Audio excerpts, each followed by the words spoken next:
नमस्कार, मी नेहा. आरआरसी नेटवर्कच्या लेटेस्ट बातमीपत्रात आपले स्वागत. अशा आहेत आजच्या हेडलाईन्स. हेडलाईन्स प्रायोजक आरआरसी ब्रॉडबँड, अकोल्यातील सर्वात स्वस्त आणि वेगवान कनेक्शन. आई व वडील आणि गुरूंच्या आशीर्वादाने झालो यशस्वी. जिल्हाधिकारी आणि एसपींची आरआरसीला विशेष मुलाखत. अकोलेकरांची धडधड वाढते ठोक्यात, टावरची पुन्हा टिकटिक वाजते डोक्यात.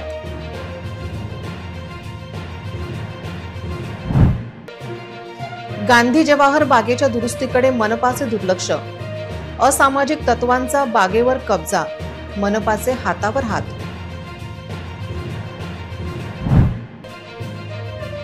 महापालिकेने मुरमाचा भ्रष्टाचार करण्याचा चान्स गमावला, पण अकोलेकरांच्या नशिबी मात्र निसरड्या वाटा. खदान पोलिसांनी लाखोच्या सोन्याची केली रिकव्हरी, पण त्या सराफाचे नाव ठेवले गोपनीय. आता सविस्तर बातम्या. भारतीय संस्कृतीत गुरुचे स्नान सर्वोच्च मानले जाते. गुरु माऊली साक्षात ब्रह्म विष्णू महेश्वराचे रूप आहे असे म्हटले जाते. याचीच प्रचिती आज विदर्भाची पंढरी असलेल्या शेगाव नगरीत आली.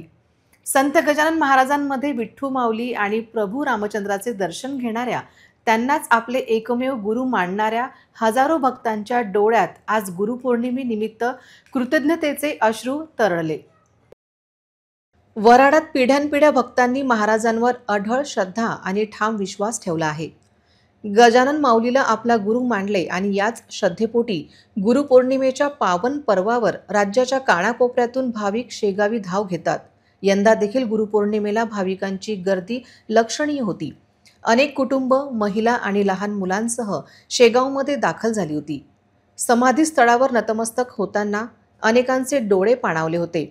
महाराजांनी दिलेली शाश्वती, त्यांचे प्रेम आणि त्यांच्या कृपेने मिळालेले अनुभव आठवून प्रत्येक भाविकांचे हृदय भरून आले होते. हा केवळ सण नव्हता, तर गुरु शिष्यांच्या पवित्र नात्याचा तो एक भावनिक सोहळा होता, जिथे श्रद्धा आणि प्रेमाच्या लाटांवर स्वार होऊन भक्तीचा एक अलौकिक सोहळा अनुभवला जात होता. शेगावच्या पवित्र भूमीवर आज लाखो अश्रूंनी आणि श्रद्धेने गजानन महाराजांच्या चरणी लीन होत आपल्या गुरूंप्रतीचा आदर व्यक्त केला. अनोखा गुरुपौर्णिमेचा उत्सव शेगाव येथे भाविकांनी याची देही याची डोळा पाहिला आणि अनुभवला देखील. आजच्या गुरुपौर्णिमेच्या पवित्र दिनी अकोला जिल्ह्याचे प्रशासकीय प्रमुख जिल्हाधिकारी अजित कुंभार आणि जिल्हा पोलीस अधीक्षक अर्चित चांडक यांनी आपल्या जीवनातला आकार देणाऱ्या गुरूंविषयी कृतज्ञता व्यक्त केली. आरआरसीशी विशेष संवाद साधताना या दोन्ही अधिकाऱ्यांनी गुरूंचे महत्त्व, त्यांच्या शिकवणीचे चिरस्थायी प्रभाव आणि समाजसेवेच्या नैतिक मूल्यांवर भर दिला.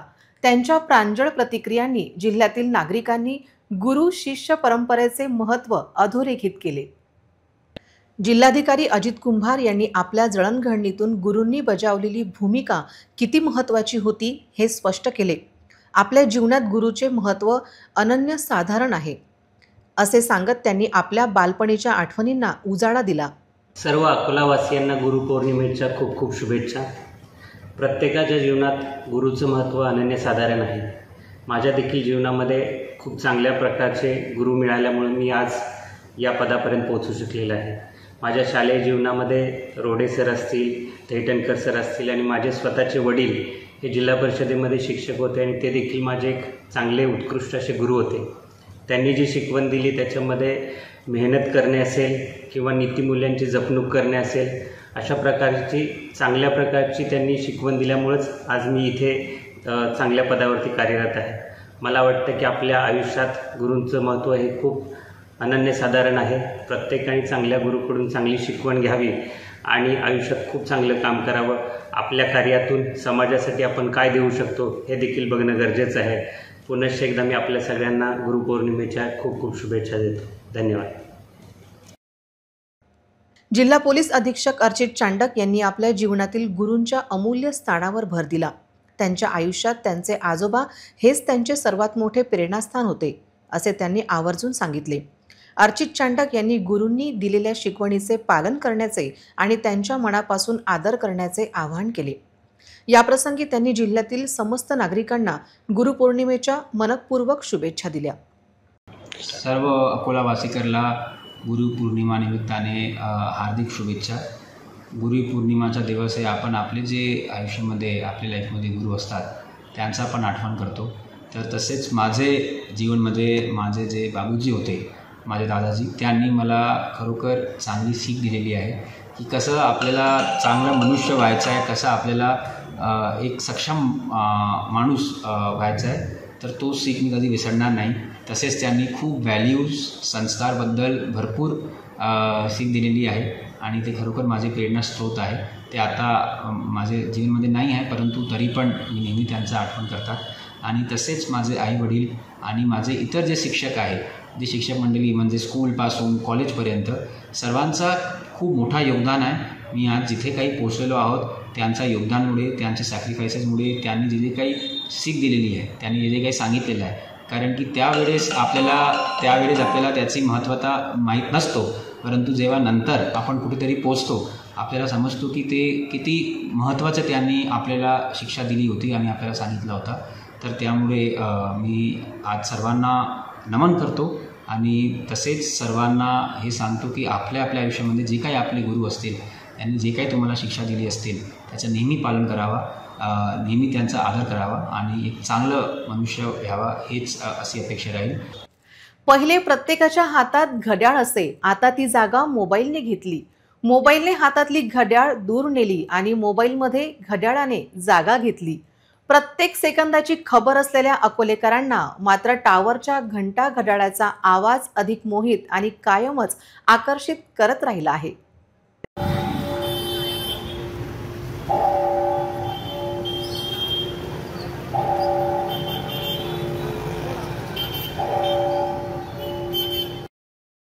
शहराच्या मध्यभागी असलेल्या टावर चौकातील सुंदराबाई खंडेलवाल टावरवरील घड्याळाची घंटा अनेक महिन्यांनी निस्तब्धतेनंतर पुन्हा एकदा निनादू लागली आहे। एकेकाळी अकोल्याची ओळख बनलेले हे घड्याळ बंद पडल्याने नागरिकांमध्ये असलेली नाराजी आता आनंदाच्या लाटेत रूपांतरित झाली आहे। कारण या ऐतिहासिक वास्तूला तिचे जुने वैभव पुन्हा प्राप्त झाले आहे। अकोल्याच्या मध्यभागी दिमाखाने उभा असलेला हा टावर केवळ एक इमारत नाही, तर तो शहराच्या इतिहासाचा आणि आठवणीचा एक अविभाज्य भाग आहे। 1962 मध्ये तत्कालीन पंतप्रधान पंडित जवाहरलाल नेहरू यांच्या हस्ते उद्घाटन झालेल्या या सुंदराबाई खंडेलवाल टावरवर 87 फूट उंचीवर हे 5 फूट व्यासाचे भव्य घड्याळ बसवण्यात आले होते। अनेक दशके या घड्याळाच्या ठोक्यांनी आणि घंटेच्या आवाजाने अकोलेकरांच्या दैनंदिन जीवनात एक लय आणली होती। परंतु काही महिन्यांपासून हे घड्याळ बंद पडले होते। शहराच्या मध्यभागी असूनही त्यांची शांतता अनेकांना खटकत होती। अकोल्याची ओळख असलेल्या या घड्याळाची दुरुस्ती व्हावी अशी मागणी नागरिक सातत्याने करत होते। ही केवळ एका घड्याळाची दुरुस्ती नव्हती, तर शहराच्या एका महत्त्वाच्या खुणाचे पुनरुज्जीवन होते। घड्याळाचे ठोके आणि घंटेचा आवाज पुन्हा ऐकून अनेकांच्या चेहऱ्यावर समाधान आणि आनंद स्पष्ट दिसत होता। अकोलेकर आपल्या या वेळेच्या साक्षीदाराच्या पुनरागमनाने सुखावले आहेत। अकोला शहरासाठी नवीन बस स्थानक परिसरातील गांधी जवाहर बगीचा सध्या दुरावस्थेच्या गर्तेत सापडला आहे।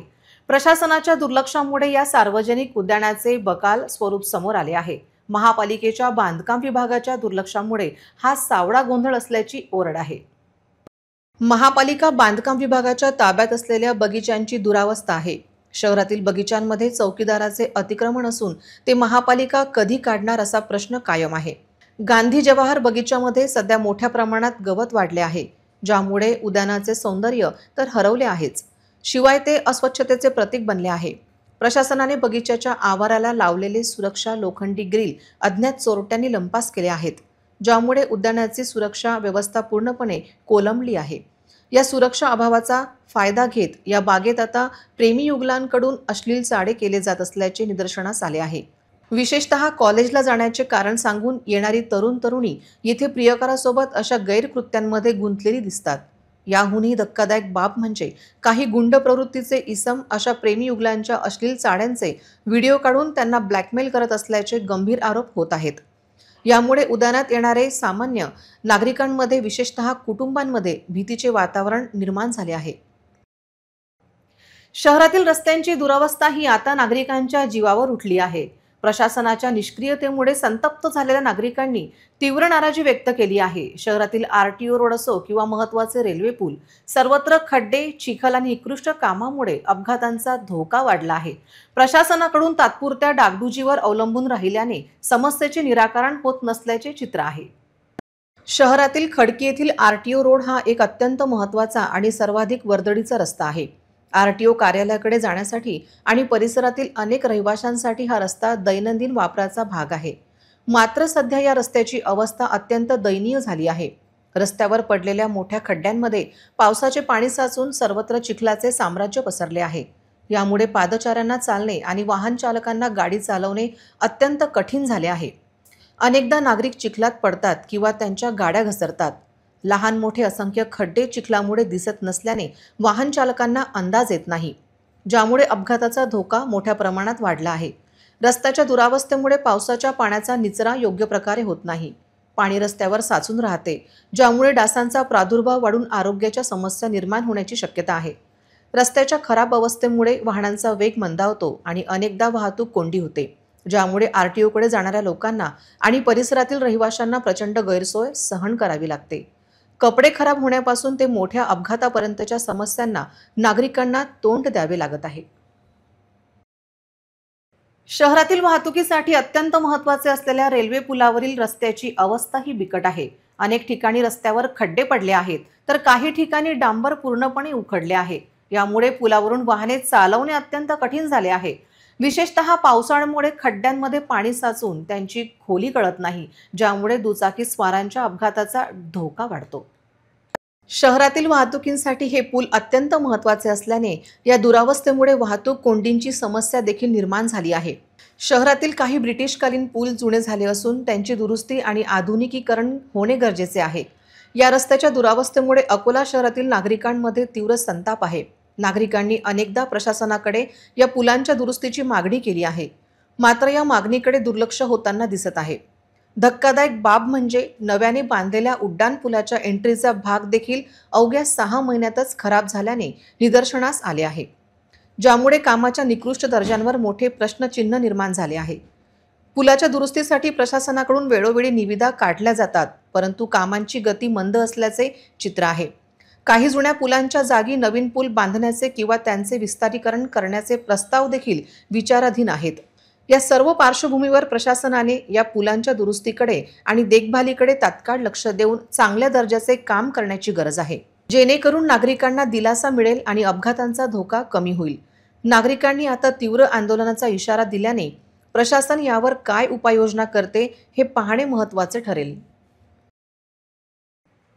इतरही घडामोडींचा आपण आढावा घेणार आहोत, मात्र छोट्याशा विश्रांतीनंतर. अब इंटरनेट महंगा नहीं, सस्ता भी और फास्ट भी, बस 8 रुपए प्रतिदिन में. इतना फास्ट इंटरनेट, हाँ, सिर्फ 8 रुपए प्रतिदिन में. पाइए 20 MBPS स्पीड वाला अनलिमिटेड इंटरनेट, बिना डेटा लिमिट और बिना रुकावट. स्ट्रीमिंग, गेमिंग, डाउनलोडिंग, सब कुछ अब बिना रुके. 20 MBPS अनलिमिटेड इंटरनेट आजमाइए अभी. आज ही कॉल करें हमें और जुड़ जाइए फास्टेट नेटवर्क से. RRC network private limited internet अब सबका हक है. फास्ट और सस्ता अनलिमिटेड. विश्रांतीनंतर पुन्हा एकदा तुम्हा सर्वांचे हार्दिक स्वागत. कारंजा अमरावती रोडवरील म्हसला फाट्याजवळ अज्ञात चोरट्यांनी मध्यरात्री चालकाला चाकूचा धाक दाखवत ट्रक लुटला. धनस पोलिसांनी अवघ्या काही तासातच या घटनेचा छडा लावून ट्रकसह सर्व आरोपींना अटक केली.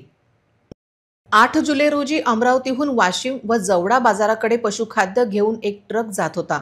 दरम्यान कारंजा तालुक्यातील म्हसला फाट्याजवळ रात्री 2च्या सुमारास गतिरोधक ट्रकचा वेग कमी झाला. याचवेळी एका पांढऱ्या कारमधून आलेल्या 4 अज्ञात इसमांनी ट्रक चालक ज्ञानेश्वर माधवराव मोरे राहणार आहिरवाडी याला चाकूचा धाक दाखवून ट्रक पळवून नेला. 5वा इसम ट्रकच्या मागे कारने पाठलाग करत होता. या घटनेनंतर ट्रक चालकाने तात्काळ डायल 112 माहिती दिली. या कॉलवर तत्काळ कारवाई करत वाशिमच्या धनस पोलिसांनी तपासाची चक्रे फिरवली आणि अवघ्या 2 तासात 5ही आरोपींना अटक करण्यात यश मिळवले. त्यांच्याकडून लुटलेला ट्रक, त्यातील पशुखाद्य आणि 4 चाकी वाहन जप्त केले. आरोपी विरुद्ध गुन्हा दाखल करण्यात आला. ही कारवाई धनसचे ठाणेदार भारत लसंते, पोलीस उपनिरीक्षक शिंदे, पुसद पोलीस स्टेशनचे सहाय्यक पोलीस निरीक्षक केदारे आणि त्यांच्या पथकाने केली. आज पहाटे 3:30ला डायल 112वर एक कॉल प्राप्त झाला की धनसच्या हद्दीत एक ट्रक जात असताना 5 लोकांनी त्या ट्रकला थांबवलं आणि चाकूचा धाक दाखवून तो ट्रक ताब्यात घेऊन तिथून पसार झाले. तर दरोड्याचा हा प्रकार होता. त्याच्यामध्ये धनसचे ठाणेदार API लसंते यांनी लगेच कंट्रोल वाशिम आणि कंट्रोल यवतमाळ यांच्याशी समन्वय साधून तो ट्रक आपण 8 वाजेपर्यंत हस्तगत केला होता पुसदमध्ये. तर अशा प्रकारे जो पण ट्रक होता आणि जे पशुखाद्य होतं ते पूर्णपणे आपल्या ताब्यात आहे आणि सोबतच 5 आरोपीसुद्धा आपण आपल्या ताब्यात घेतलेले आहेत. धन्यवाद. जुन्या शहरातील चहाच्या कारखान्याच्या मागे असलेल्या शांतीनगर भागात गेल्या 20 वर्षापासून नागरिक मूलभूत सुविधांच्या अभावामुळे त्रस्त आहेत. रस्ते, गटार, नाली आणि पथदिव्यांसारख्या आवश्यक सोयीसुविधांचा येथे बोजवारा उडल्याने नागरिकांना प्रचंड अडचणींचा सामना करावा लागतो आहे. लोकप्रतिनिधी केवळ मतदानापुरते मर्यादित राहिले नसून प्रशासनाकडे वारंवार निवेदने देऊनही नागरिकांच्या निवेदनांवर सर्रास दुर्लक्ष केले जात आहे. अकोला पश्चिम मतदारसंघातील हा भाग आहे. या ठिकाणी महापालिका रस्त्यावर साधा मुरुम पण टाकत नसल्याची ओरड स्थानिकांची आहे. मूलभूत सुविधांपासून वंचित राहिल्याने येथील नागरिकांचे जीवनमान खालावले आहे. प्रशासनाने तातडीने या गंभीर समस्याकडे लक्ष देऊन त्या सोडवाव्यात अशी मागणी शांतीनगरमधील नागरिक करत आहेत. महापालिकेचे झोन अधिकारी करतात तरी काय असा प्रश्न असून इतके कंत्राटी इंजिनियर महापालिकेने नियुक्त करून देखील या भागातील नागरिकांच्या समस्या सुटत नसतील तर हा जनतेसोबत व्यवस्थेचा धोका आहे. शांतीनगरमधील रस्त्याची अवस्था अत्यंत दयनीय आहे. अनेक ठिकाणी मोठे मोठे खड्डे पडले असून पावसाळ्यात पाणी साचून चिखल होतो. यामुळे पादचाऱ्यांसह वाहन चालकांनाही मोठ्या त्रासाला सामोर जावे लागते. गटार व्यवस्था नसल्यामुळे सांडपाण्याची योग्य विल्हेवाट लागत नाही. पाणी रस्त्यावर किंवा घराजवळ साचून राहिल्याने दुर्गंधी पसरते आणि डासांचा प्रादुर्भाव वाढतो, ज्यामुळे आरोग्याच्या गंभीर समस्या निर्माण झाल्या आहेत. या भागात पुरेसे पथदिवे नाहीत, त्यामुळे रात्रीच्या वेळी सर्वत्र अंधार असतो, ज्यामुळे परिसरातील सुरक्षा धोक्यात येते. रस्त्याचं काय करावं आता? पाबर आम्हाला वर्ष झाले आम्हाला चालतं नाही. हा, पोरं शाळेत जातात, सकाळी पडलं लेकरू याच्यात पाण्यात, शाळेचा युनिफॉर्म घालून कसं जावं या रस्त्यानं, कसं यावं? आता गव्हर्नमेंटला आता काय सांगावं आम्ही आमची समस्या. आम्ही किती तरी आम्ही भरती आणून टाकली या रस्त्यावर, घमीलाईन उचलू आणली आणि टाकली, पण तरी हे असं झालं. आता आणखीन कसं काय करावं, किती सहन करावं आम्ही? आम्हाला रोड बांधून पाहिजे बा. आमचं काही अडचण असेल, आमचे हे डुकरं आमच्या घरामध्ये घुसत होते म्हणून आम्ही हे ताट्या लावले की बा आमच्या घरात नाही गेले पाहिजे, तर आम्ही काढतो ते आमचं अतिक्रमण. आम्हाला एवढा रोड बांधून पाहिजे, ही आमची समस्या आहे. हा शांतीनगर आहे, सारे रोड झाले. हा रोड तसाच आहे. लहान लहान लेकरं शाळेने जाता येत नाही, ताट्या काढतो आम्ही. आमचा हा रोड बांधून द्या, आम्ही ताट्या काढून टाकतो. आम्ही खूप जणांना सांगितलं, कोणी त्याची काळजी काही घेऊन राहिलं. कोणी मेंबर असो कोणी असो येऊनही नाही पाहत आमच्या इथं. आणि हे घर आमचे जमीन दोष झाले, त्यामुळे हे ताट्या लावले. आम्ही कधी काढून फेकायला तयार आहो हे, पण आमचा हा रोड लवकरात लवकर बांधून द्यावा हेच आम्हाला सांगायचं आहे. ऑपरेशन झालं, राग टाकला पायात, कसं काय राहावं? आम्ही का टॅक्स भरत नाही.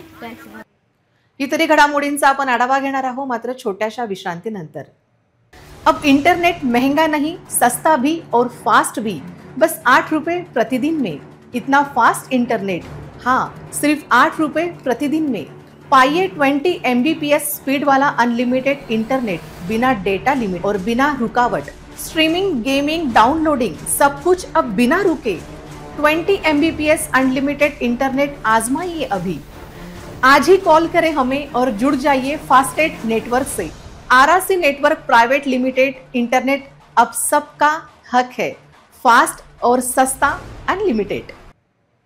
विश्रांतीनंतर पुन्हा एकदा तुम्हा सर्वांचे हार्दिक स्वागत. वाशिम जिल्ह्यातील कारंजा तालुक्यातील सोमठाणा गावात स्मशानभूमीच्या मागणीसाठी वर्षानुवर्ष सुरू असलेला लढा आज एका धक्कादायक घटनेने विकोपाला गेला. स्मशानभूमीत नसल्यामुळे संतप्त झालेल्या ग्रामस्थांनी एका मृत व्यक्तीचा मृतदेह थेट ग्रामपंचायत कार्यालयात नेऊन आपला तीव्र निषेध नोंदवला। या घटनेमुळे गावात काही काळ तणावाचे वातावरण निर्माण झाले होते। सोमठाणा गावात मागील अनेक वर्षापासून स्मशानभूमीची मागणी केली जात आहे, मात्र प्रशासनाकडून याकडे सातत्याने दुर्लक्ष केले जात असल्याचा ग्रामस्थांचा आरोप आहे। विशेषतः पावसाळ्यात मृतदेहांना अग्नी देण्यासाठी योग्य जागा नसल्यामुळे ग्रामस्थांना मोठ्या त्रासाला सामोर जावे लागते। या संदर्भात ग्रामपंचायतीकडे वारंवार निवेदने देऊनही गेल्या 20 वर्षापासून कोणतीही कार्यवाही झाली नाही। यामुळे ग्रामस्थांमध्ये तीव्र संताप खदखदत होता। आज गावात एका व्यक्तीचा मृत्यू झाल्यानंतर स्मशानभूमीच्या अभावी निर्माण झालेल्या अडचणींमुळे ग्रामस्थांचा संयम सुटला। संतप्त झालेल्या गावकऱ्यांनी एकत्रित येऊन मृतदेह थेट सोमठाणा ग्रामपंचायत कार्यालयात नेऊन ठेवला आणि प्रशासनाच्या उदासीनतेचा जाहीर निषेध केला। या अनपेक्षित घटनेमुळे ग्रामपंचायत कार्यालयात काही वेळ तणावाचे वातावरण निर्माण झाले होते। घटनेची माहिती मिळताच पोलिसांनी तातडीने गावात धाव घेतली आणि ग्रामस्थांशी मध्यस्थी केली। पोलिसांनी लवकरच स्मशानभूमी बांधण्यात येईल असे ठोस आश्वासन दिल्यानंतर अखेर ग्रामस्थांनी मृतदेह तिथून हलवला आणि पुढील विधी पार पाडले। या घटनेने प्रशासनाच्या दुर्लक्षित धोरणांवर पुन्हा एकदा प्रश्नचिन्ह निर्माण झाले असून मूलभूत सुविधांच्या अभावी सामान्य नागरिकांना किती त्रासाला सामोरे जावे लागते हे या घटनेतून अधोरेखित झाले आहे। जाणीव झाली पाहिजे की मागणी करू राहिलो 20 वर्षापासून आम्ही आणि हे व्हायला पाहिजे। यायनं दाखवली म्हणते असं काही लक्षात नाही मला म्हणा, पण दाखवली म्हणते स्मशानभूमी रस्ता बांधला आहे तर कुठं आहे? पावसाळ्यात गेले होते। आता तिकडे फॉरेस्टमध्ये जर नेलं तर नाही त्याची गाडी यावं, इथं कसं काय काढलं तुम्ही? गड्डे खोदले इथं प्रेत आणायचं नेमकं कारण काय? नेमकं कारण म्हणजे यायला जाणीव झाली पाहिजे की आम्हाला ते स्मशानभूमी नाही, आवश्यकता आहे म्हणून याच्या लक्षात आणून द्यासाठी, बाकी काही नाही। ग्रामपंचायतच्या लक्षात आणून द्यासाठी खदान पोलीस स्टेशन हद्दीत असलेल्या 11 घरफोडीच्या गुन्ह्यातील आरोपींचा शोध घेऊन पोलिसांनी तब्बल 14,32,500 रुपयांचा मुद्देमाल जप्त करत गुन्ह्याची उकल केली आहे। जप्त केलेल्या मुद्देमालात 113 ग्रॅम सोने, 2.910 किलो चांदी तसेच गुन्ह्यात वापरलेली वाहने आणि हत्यारे यांचा समावेश आहे। दरम्यान सोने घेणारा सोनार असा प्रश्न अनुत्तरित राहिला। पोलिसांना मिळालेल्या गुप्त माहितीच्या आधारे आरोपी शेख अहमद शेख उर्फ आरिफ, वय 46, व्यवसाय मजुरी, राहणार भगतवाडी, गल्ली क्रमांक 3, डाबकी रोड, जुना शहर, अकोला आणि तेजस कैलास खोब्रागडे, वय 32, व्यवसाय तारफाईल, लेबर कॉलनी, अकोला यांना ताब्यात घेण्यात आले। घरफोडीच्या संदर्भात त्यांची सखोल चौकशी केली असता या दोन्ही आरोपींनी खदान पोलीस स्टेशन हद्दीत घरफोडीचे एकूण 11 गुन्हे केल्याची कबुली दिली। गुन्ह्याच्या तपासात आरोपींच्या ताब्यातून चोरीचा मोठा मुद्देमाल हस्तगत करण्यात आला आहे। यामध्ये 113 ग्रॅम सोने, किंमत 10,17,000 रुपये, 2.910 किलो ग्रॅम चांदी, किंमत 2,61,000 रुपये, गुन्ह्यात वापरलेल्या 2 मोटारसायकली, किंमत 1,50,000 रुपये आणि इतर साहित्य 500 रुपये असा एकूण 14,32,500 रुपयांचा मुद्देमाल जप्त करण्यात आला आहे। दरम्यान या कारवाईत ज्या सोनाराला चोरट्यांनी सोने विकले त्यांचे नाव गोपनीय ठेवण्यात आले असा प्रश्न अनुत्तरित असून त्यावर कारवाई का नाही अशी विचारणा होत आहे। 2 दिवस झालेले आहेत। आता अधिक तपास होणे याच्यामध्ये गरजेचं आहे, कारण की हो भरपूर लोक याच्यामध्ये म्हणजे अजून होऊ शकतात, परंतु आतापर्यंत तर 2च यांनी आता सांगितलेलं आहे। अजून जे काही तपासामध्ये निष्पन्न होईल तर अजून माहिती येऊ शकतात बाहेर। हा मुद्देमाल जो आहे हा आरोपीकडूनच जप्त करण्यात आला की यांनी विकला होता नंतर? नाही बघा, काही मुद्देमाल आरोपी त्यांच्याकडे ठेवतात, काही मुद्देमाल आरोपी सुनाराला देतात, नंतर त्यांच्याकडून पैसे घेतात, किमान काही हे मेल्ट करून आपल्याकडे सोने चांदीचा हे पण घेतात। तर आता तर हे रिकव्हरी यांनी जे लोकांकडून दिलेली आहे त्यांच्याकडून पण झाली आहे, यांच्याकडून पण झाली आहे, परंतु याच्यामध्ये जर कोणी सोनाराला विकलेला आहे आणि त्यांना पैसे दिलेले आहेत तर आम्ही म्हणजे याच्यामध्ये सोनाराला आरोपी करत नाही, कारण की त्यांचा एक असा नियम होता, परंतु मेजर जे मुद्देमाल आहे रिकव्हरी आरोपीकडून झाली। सर, चोरीचा माल घेणारा सोनार हा आरोपी नसतो? नाही बघा, जे फॉर एक्झाम्पल कधी कसं करतात आरोपी की त्याच्याकडे 50,000चं सोनार तर ते देऊन पैसे घेतात, तर त्याच्यामध्ये म्हणजे ते सोनाराचा इंटेन्शन पाहिजे की त्यांना माहिती असलं पाहिजे की आरोपी आहे, त्यांना माहिती असलं पाहिजे की गुन्हेगार आहे, गुन्हेगार प्रवृत्तीचा आहे, तर तेव्हा आपण नेहमी आरोपी करतो, परंतु कोणाला असे हॅरॅसमेंट होता कामा नये। आणि याच्यामध्ये जर कोणी अजून सापडेल जे रेकीचे टीम असतील किमान सोनार असतील ते त्याच्यामध्ये आरोपी इन्वेस्टिगेशन होते। सर ये जो 18 वारदात हुई तो खदान पुलिस स्टेशन में हुई कि और अतराफ के इलाके में? ये 11 है, 11 है 11 वारदात, इसमें 10 घरफोड़ी है जी, और एक अटेम्प्ट किया था, उसमें कुछ चोरी नहीं हुआ लकीली बट अटेम्प्ट हुआ था। ऐसी 11 वारदात तो ये खदाने और ये खदान के एरिया में प्राइमरी हुई। पुन्हा एक नजर टाकूया आजच्या प्रमुख घडामोडींवर। हेडलाईन्स प्रायोजक RRC ब्रॉडबँड, अकोल्यातील सर्वात स्वस्त आणि वेगवान कनेक्शन। आई व वडील आणि गुरूंच्या आशीर्वादाने झालो यशस्वी। जिल्हाधिकारी आणि एसपींची RRCला विशेष मुलाखत। अकोलेकरांची धडधड वाढते ठोक्यात, टावरची पुन्हा टिकटिक वाजते डोक्यात।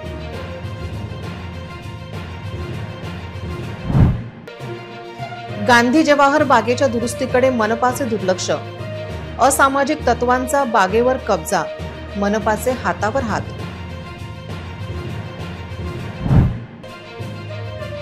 महापालिकेने मुरमाचा भ्रष्टाचार करण्याचा चान्स गमावला, पण अकोलेकरांच्या नशिबी मात्र निसरड्या वाटा। खदान पोलिसांनी लाखोच्या सोन्याची केली रिकव्हरी, पण त्या सराफाचे नाव ठेवले गोपनीय। बातम्यांसाठी तुम्ही पाहत रहा RRC news. 2,32,000 दर्शकांनी RRC digital Akola हे यूट्यूब चॅनल सबस्क्राईब केले आहे, तेव्हा तुम्ही कसली वाट पाहत आहात? तुम्ही पण सबस्क्राईब करा आणि बेल आयकॉन क्लिक करत RRCच्या बातम्या निरंतर पहा। तुमच्या मोबाईलवर नोटिफिकेशन मिळवण्यासाठी सबस्क्राईब करा RRCचे हे यूट्यूब चॅनल, लाईक आणि फॉरवर्ड करा RRC डिजिटल अकोलाचे हे न्यूज बुलेटिन। पुन्हा भेटूया लेटेस्ट बातम्यांसह नवीन बातमीपत्रात, तोवर नमस्कार।